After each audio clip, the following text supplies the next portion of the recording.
Caleb Adams stirred his coffee absent-mindedly, his gaze fixed on the soft glow of the morning sun creeping through the kitchen window. Life as a single father wasn't easy, but Mia made it worth it. Her giggles, her tiny arms wrapping around his neck every morning as she whispered, "Good morning, Daddy," were the highlights of his days. Nothing else in the world mattered more than her happiness and safety. Mia had recently started preschool, and Caleb had been nervous about it. She was a shy, sweet little girl who clung to him every time he dropped her off, her tiny hand trembling in his. But each afternoon, when he picked her up, her smile would melt away his worries. At least it used to. Over the last couple of weeks, something had shifted. Maya would come home quieter, her usual bubbly chatter replaced with tired nods and brief answers. Caleb had assumed preschool was just tiring her out. After all, it was her first experience being away from him for most of the day.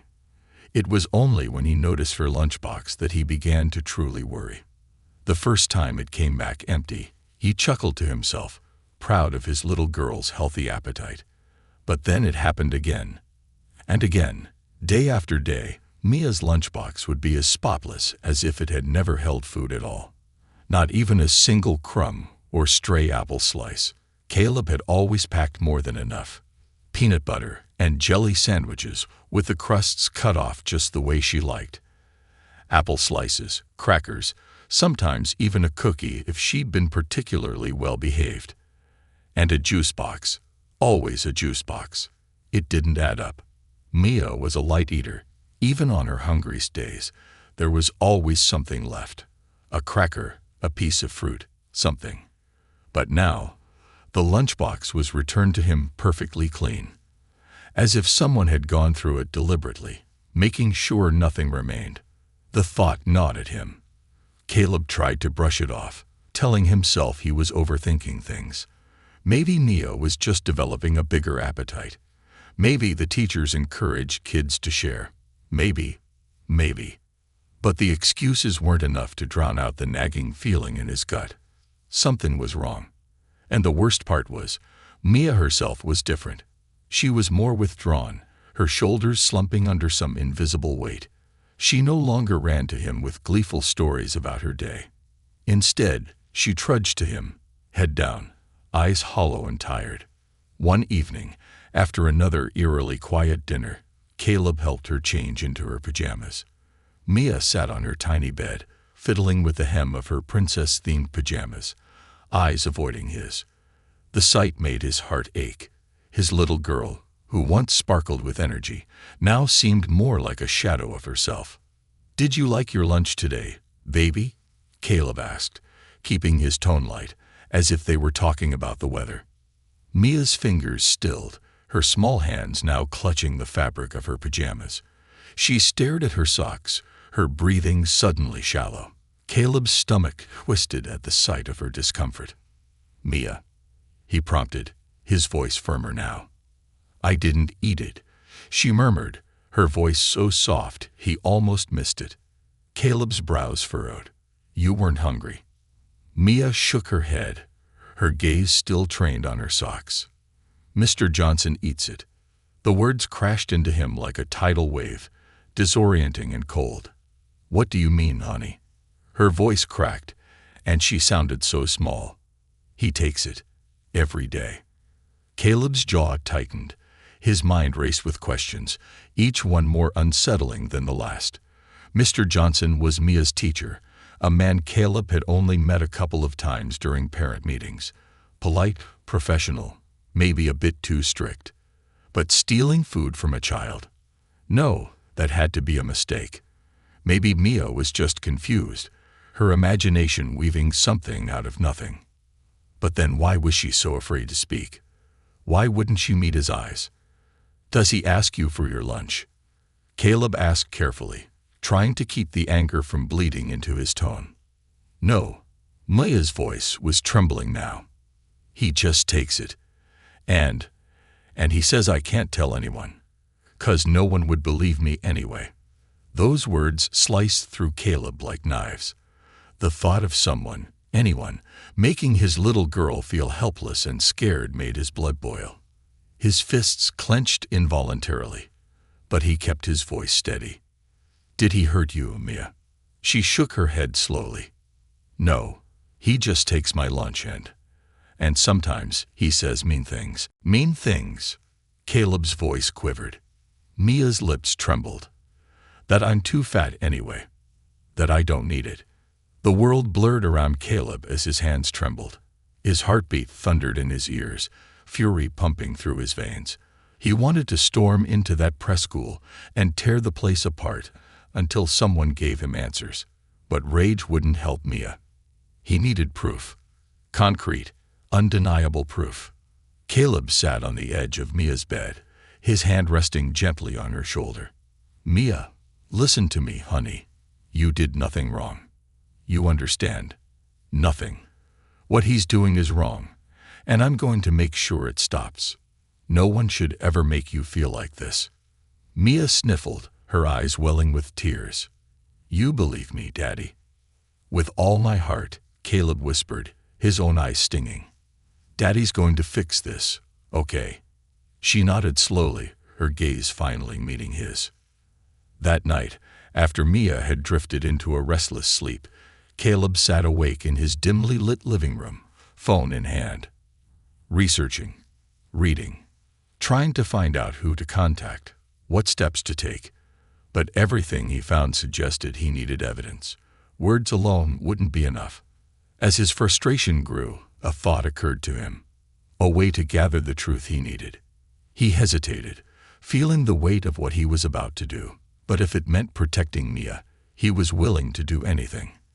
The next morning, Caleb placed a small, discreet voice recorder inside Mia's lunchbox, tucking it carefully between her juice box and sandwich. His hand shook as he zipped the lunchbox shut and handed it to Mia. "Just take it like you always do, okay, sweetheart?" Caleb said, his smile forced but reassuring. Mia nodded, her expression weary but trusting. Watching her walk toward the preschool entrance, her tiny backpack swaying with each step, Caleb felt his chest tighten. He had to know. Whatever the truth was, he had to face it head-on. And he would not rest until Mr. Johnson paid for what he had done. Caleb spent the entire day consumed by restless energy. Every minute felt like an hour, and every hour felt like a lifetime. His fingers drummed nervously against the kitchen counter, his mind spinning with dread and anticipation. The little voice recorder felt like a ticking bomb in his pocket, its weight a constant reminder of the horrifying possibility that Mia's words were true. He had replayed their conversation a dozen times in his mind. The way her voice trembled, the defeated look in her eyes, and the crushing guilt she carried for something that was never her fault. His sweet little girl had been forced to suffer in silence, her innocence tainted by someone who should have been protecting her. And if Mr. Johnson truly was taking her lunch, what else was he doing? What other cruelty had he inflicted on Mia or other children under his care? Caleb's hands clenched into fists. He had trusted the school, trusted Mr. Johnson. And yet, Mia's words had painted a far darker picture. Still, he needed proof. Something concrete. His accusations alone wouldn't be enough, especially not against a man with an established reputation as a respected educator.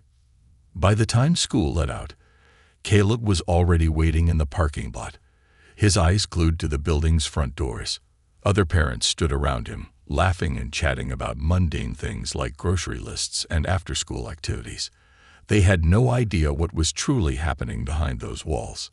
The doors finally opened, and Mia emerged, her tiny figure dwarfed by her too big backpack.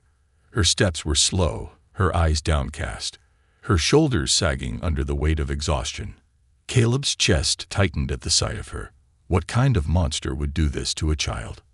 "Hey, sweetheart," he called out, forcing a smile. "How was your day?" Mia shrugged as she reached him, her fingers clutching his hand like a lifeline. "Okay." Caleb's gaze flicked to her lunchbox, dangling from her other hand. It was zipped shut, just like he'd left it. Just like she'd handed it to Mr. Johnson. He tried to keep his voice steady. "Did you eat all your lunch again?" Mia shook her head, her eyes darting around nervously, as if the very air around them held danger. Mr. Johnson took it, like always. A low growl of fury rose in Caleb's throat, but he swallowed it down. "Okay, baby, let's get you home." The drive back was quiet. Mia's head rested against the car window, her eyelids heavy with exhaustion. By the time Caleb pulled into their driveway, she was already half asleep. He carried her inside, settled her on the couch with her favorite stuffed bunny, and turned on her favorite cartoon. His hands trembled as he reached for her lunchbox, his pulse pounding in his ears. Slowly, he unzipped the lunchbox and retrieved the tiny voice recorder nestled between the crumpled napkin and unopened juice box. Taking a deep breath, he plugged the recorder into his laptop and hit play. At first, there was nothing but the sound of children's laughter, scattered conversations, and the faint scraping of chairs. Caleb strained to hear anything that resembled Mia's voice. Then Mr. Johnson's voice broke through the noise, a deep, authoritative tone that made Caleb's skin crawl. "Well, Mia, what do we have here today?" Mr. Johnson's voice was too calm, too rehearsed. "Peanut butter and jelly again." The words were followed by a cold chuckle. "I guess your daddy's not very creative, huh?" Caleb's jaw tightened. The dismissiveness in Mr. Johnson's tone was infuriating. "Hand it over," Mr. Johnson's voice continued. "You don't need all this. A chunky little thing like you, skipping a meal every now and then might actually do you some good." The shock of the words made Caleb's vision blur. His fists clenched so tightly, his knuckles turned white. Who the hell did this man think he was? Talking to a child like that. The recording continued, the words growing harsher, uglier. Caleb listened in stunned silence as Mr. Johnson belittled Mia, calling her names, laughing at her discomfort. The man was a predator, feeding off the vulnerability of a child. "I told you before, Mia. You're lucky I don't tell the others how greedy you are, always bringing more than you need. That's not fair to the other kids, is it?"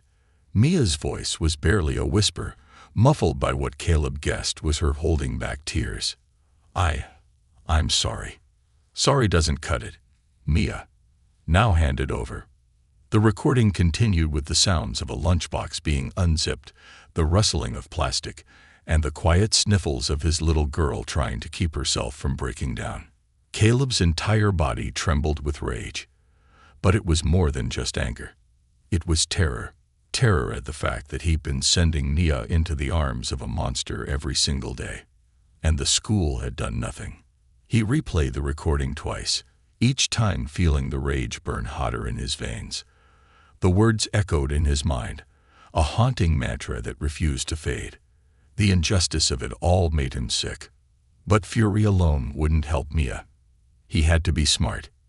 He had to protect her and ensure Mr. Johnson never hurt her or any other child again. Caleb picked up his phone and dialed the preschool's number, his fingers shaking. The phone rang twice before the receptionist answered.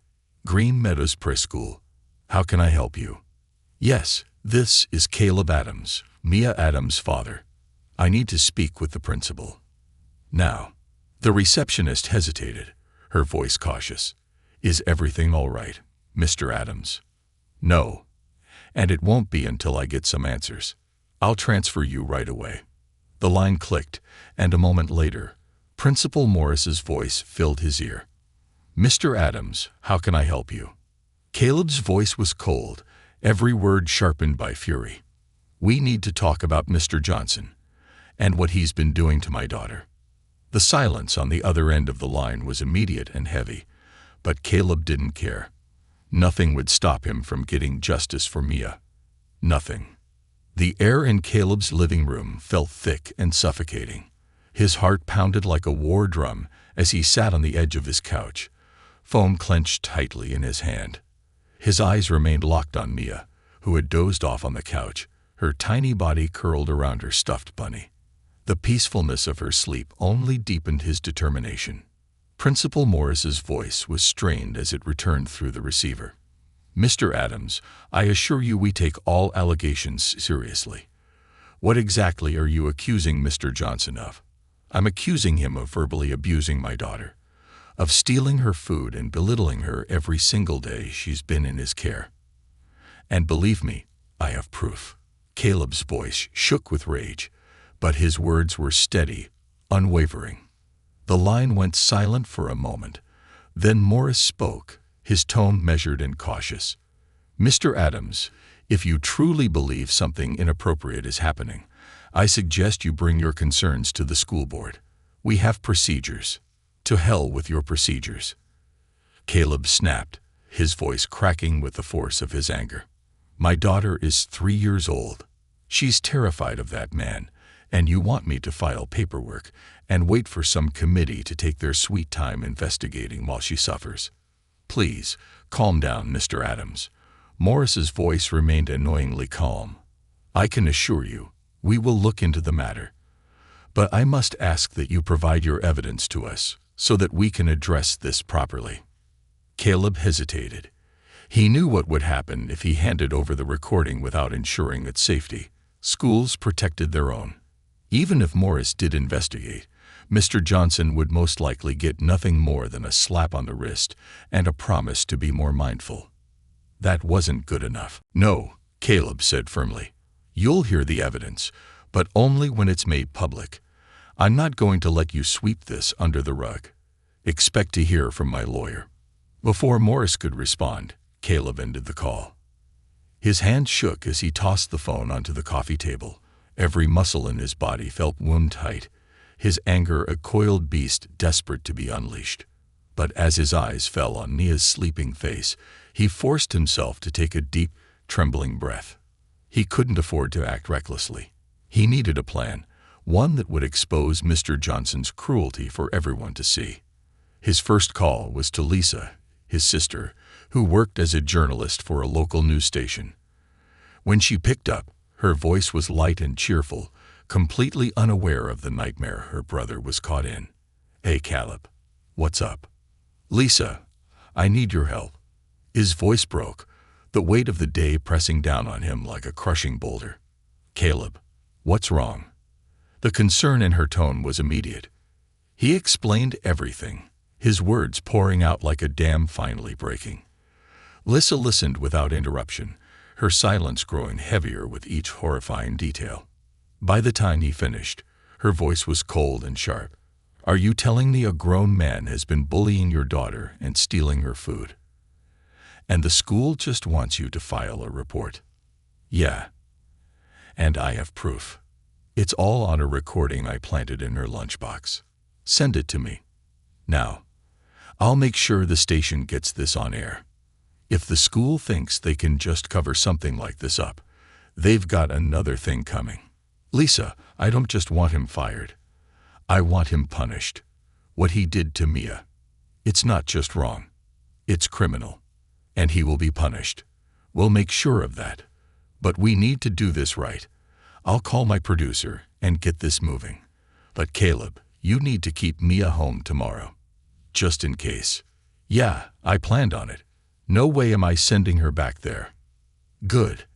And Caleb, yeah, I'm proud of you, for standing up for her, for not letting this slide." Caleb's throat tightened. "I should have seen it sooner.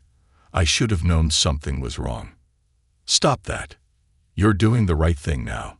That's what matters." They hung up, and Caleb immediately sent the recording to Lisa. His fingers trembled as he typed the email. His anger rekindled each time Mr. Johnson's words replayed in his mind. The next morning, Caleb called the press school and told them Mia would not be attending until the matter was resolved. The receptionist tried to assure him the school was taking the matter seriously, but he heard the insincerity in her voice. That afternoon, Lisa called him back. "It's done. The story is airing tonight, and it's already spreading online. Parents are furious, Caleb. This guy's not just going to lose his job, he's going to be held accountable." Caleb felt a flicker of satisfaction, but it was quickly overshadowed by anxiety. His eyes kept darting to the front door, as if expecting Mr. Johnson himself to show up in a fit of rage. But instead, his phone rang. And this time, it was Principal Morris's number. Caleb answered with a grim sense of satisfaction. "Hello, Mr. Adams." Morris's voice was strained, the calm professionalism replaced by panic. We need to talk." "Oh, I'm sure we do," Caleb replied coldly. "But you should probably talk to my lawyer first. I'm sure by now you've seen the news." There was a pause, followed by a shaky sigh. "Please, Mr. Adams, this has all been a huge misunderstanding. We'd like to resolve this matter amicably." "Amicably?" Caleb scoffed. "You ignored me.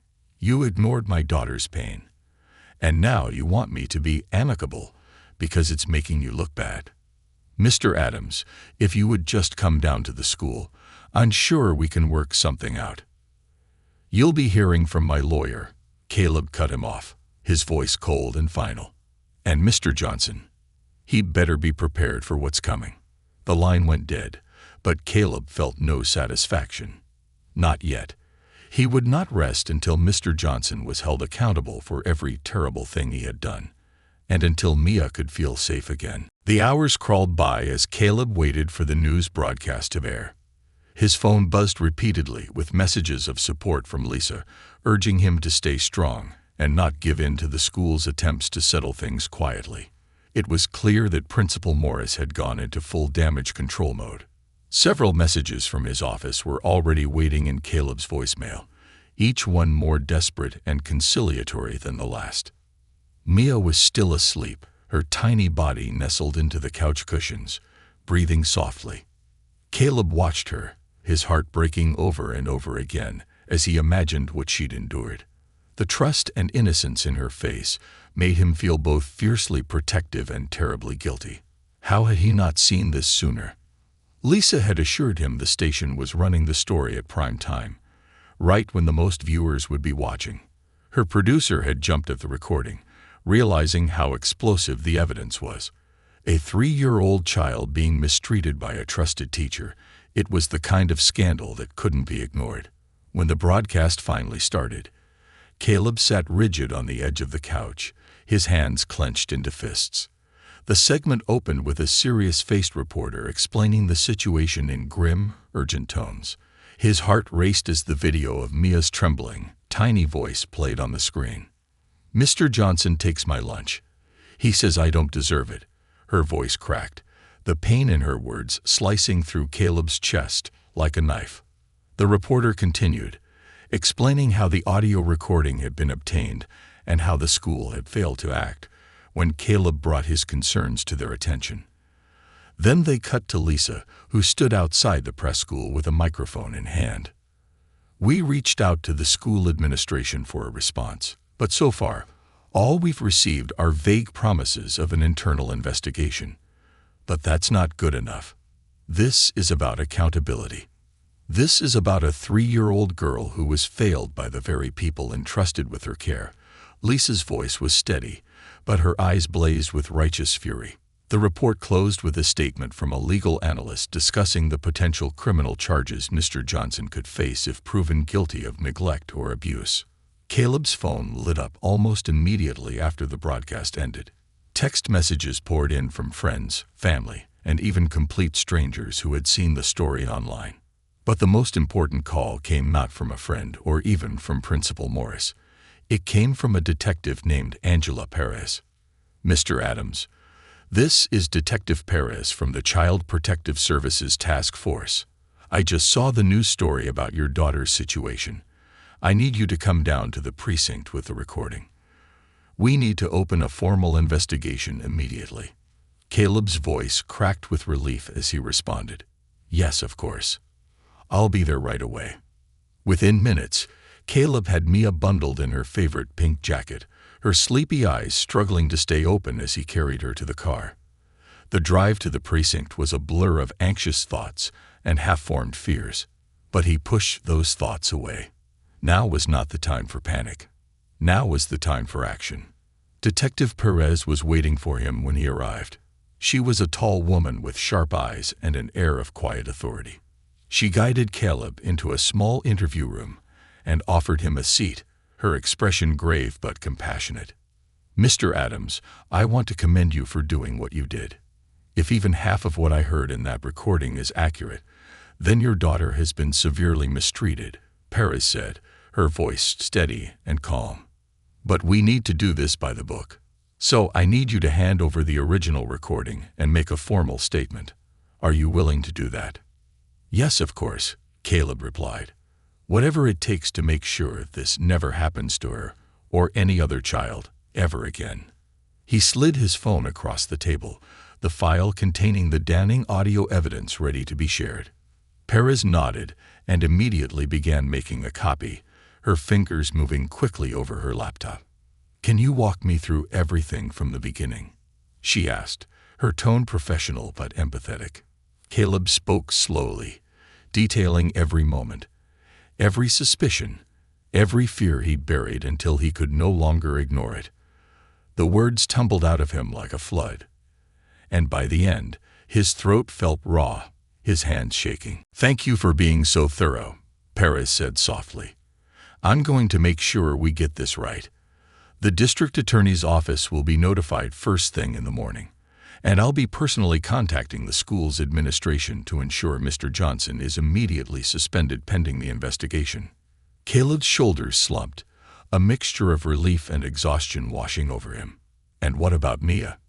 Do I have to keep her out of school until this is resolved? Perez's expression softened. I would strongly recommend it, at least until we can guarantee her safety. The school has already demonstrated it's more interested in protecting its reputation than your child's well-being.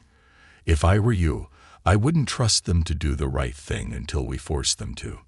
Her words felt like a confirmation of everything Caleb had feared. The system was broken, and it was up to him to keep Mia safe. Is there anything else I can do? Caleb asked, his voice laced with desperation. Just be there for your daughter. Make sure she knows none of this was her fault. And if you think of anything else that might help the investigation, call me immediately.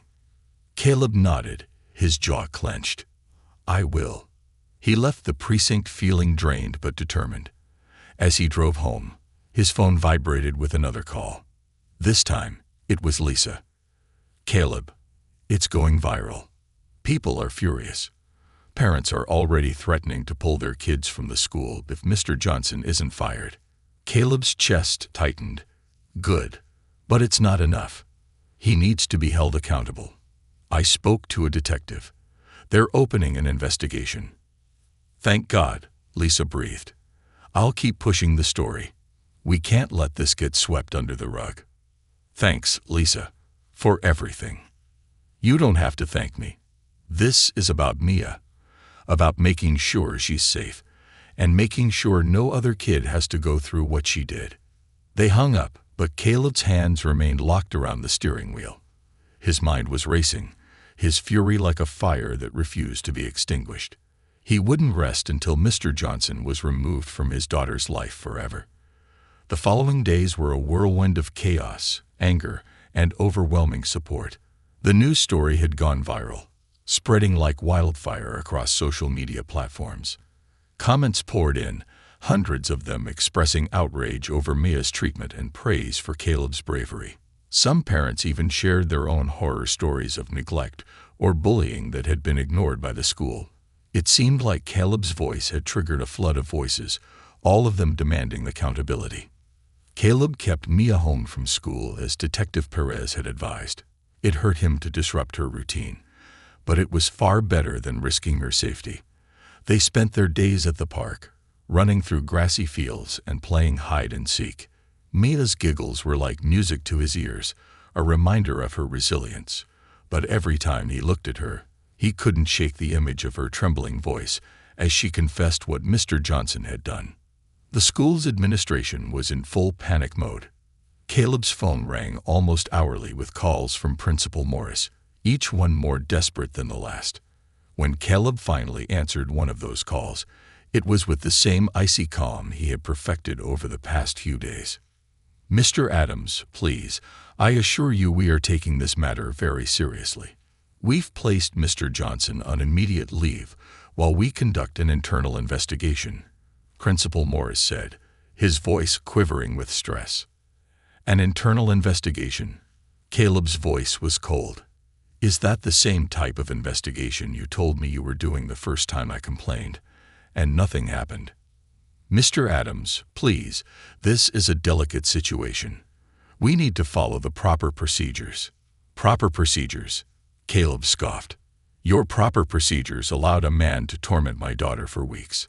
The only reason you're doing anything at all is because your reputation is at stake. I assure you, that's not true. We care deeply about the welfare of all our students. Caleb's grip on the phone tightened.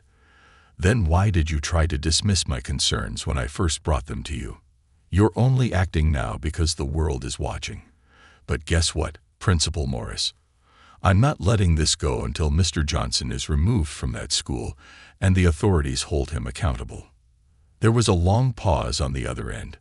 Mr. Adams, if you agree to settle this matter privately, I'm sure we can come to a financial arrangement that would satisfy. I don't want your money, Caleb snapped.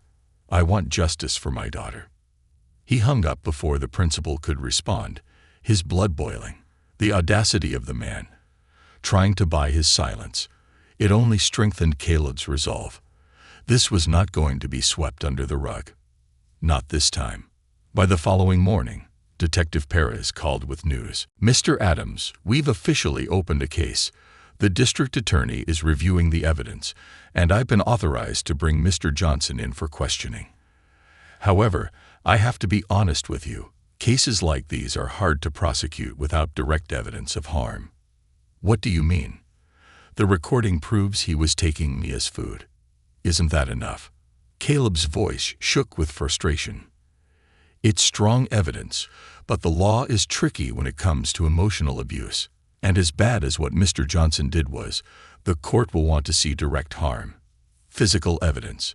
Emotional distress can be argued, but it's often not enough on its own. Caleb's heart sank. So you're telling me he might get away with this? I'm telling you we're not giving up. But we need more. We need the testimony of other students or teachers, and we need to pressure the school into cooperating fully.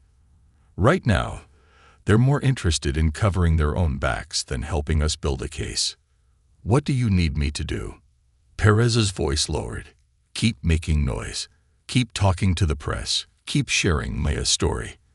The more public attention we bring to this, the more likely it is that other victims or witnesses will come forward, and that will strengthen our case. Caleb nodded even though she couldn't see him. I'll do whatever it takes. The call ended, but Caleb's determination only grew stronger. If the school wanted to play dirty, then he would play smarter. He spent the rest of the day crafting a carefully worded post and released it to every social media platform he could think of. He included the audio recording, clips from the news segment, and a heartfelt plea for anyone who had experienced or witnessed similar mistreatment to come forward. Within hours, the post was trending. But with all the attention came the hate.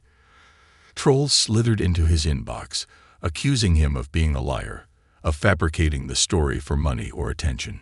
Some even claimed Mia was lying, their cruelty twisting his stomach into knots. Caleb forced himself to ignore the negativity, instead focusing on the messages from other parents.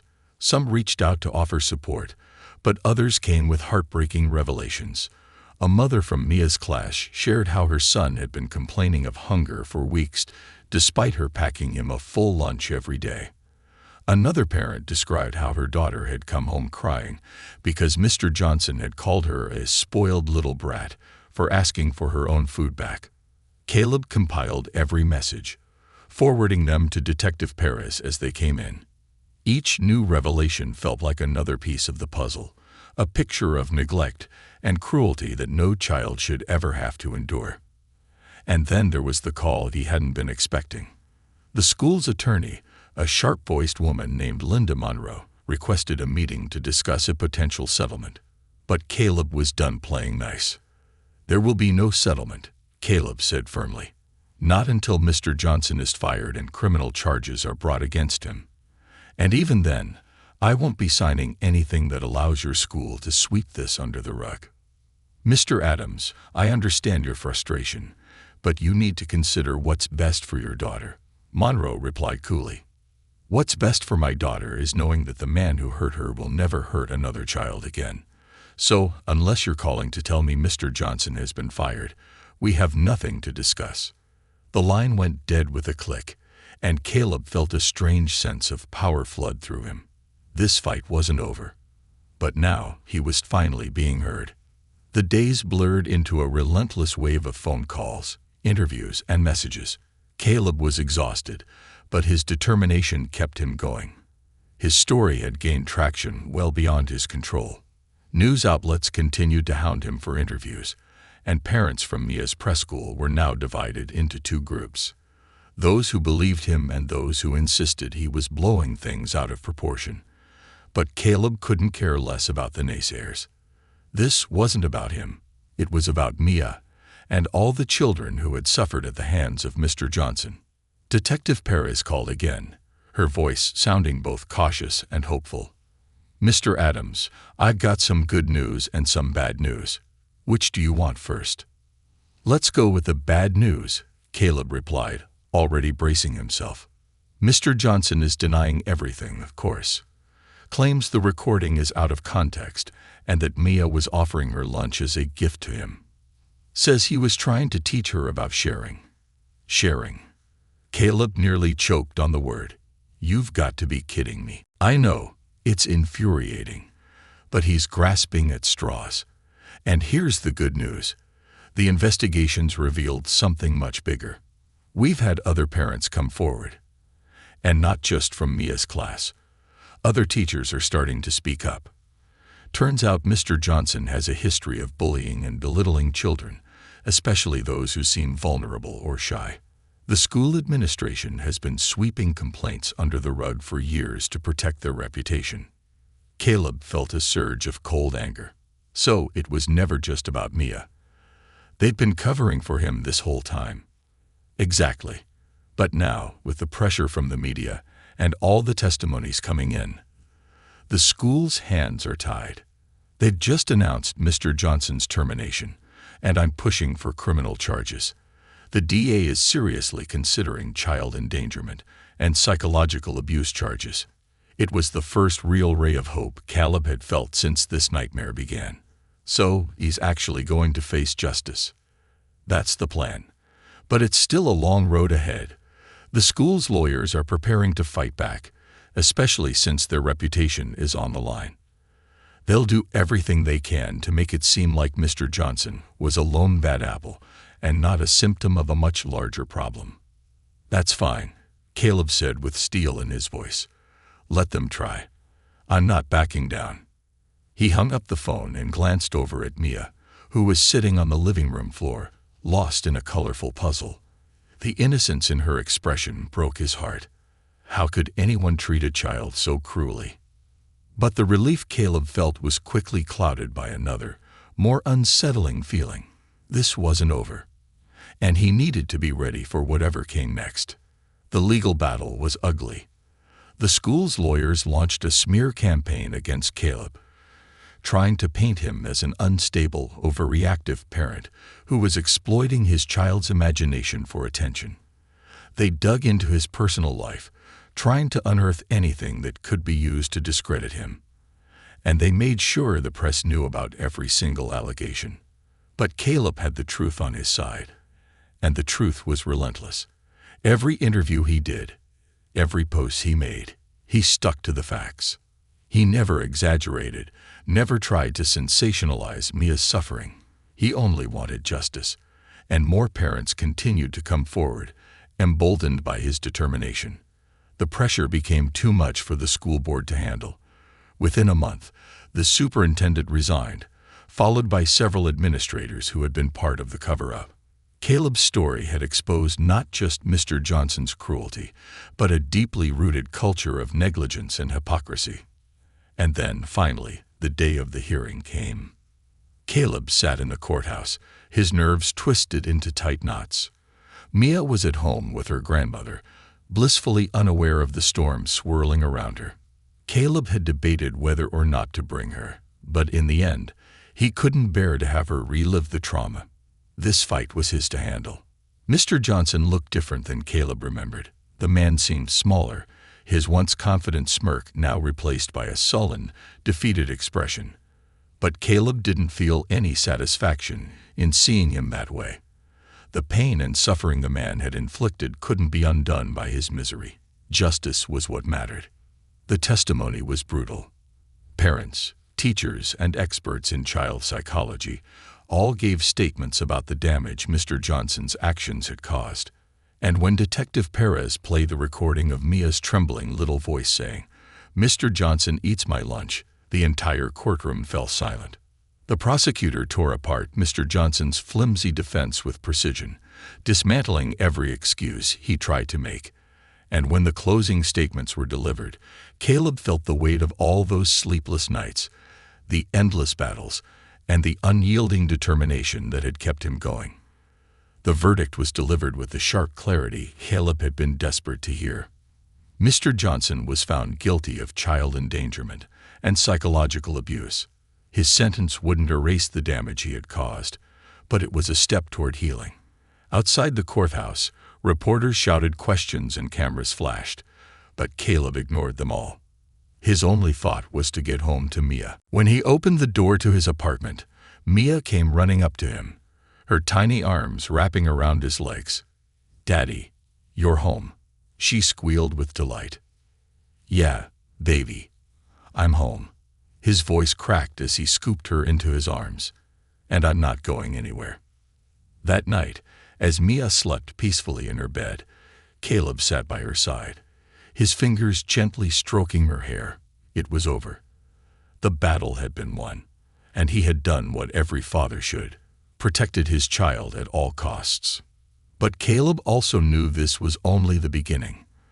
From now on, he would make sure Mia grew up in a world where her voice would always be heard, and where the monsters who dared to hurt her would be brought to justice.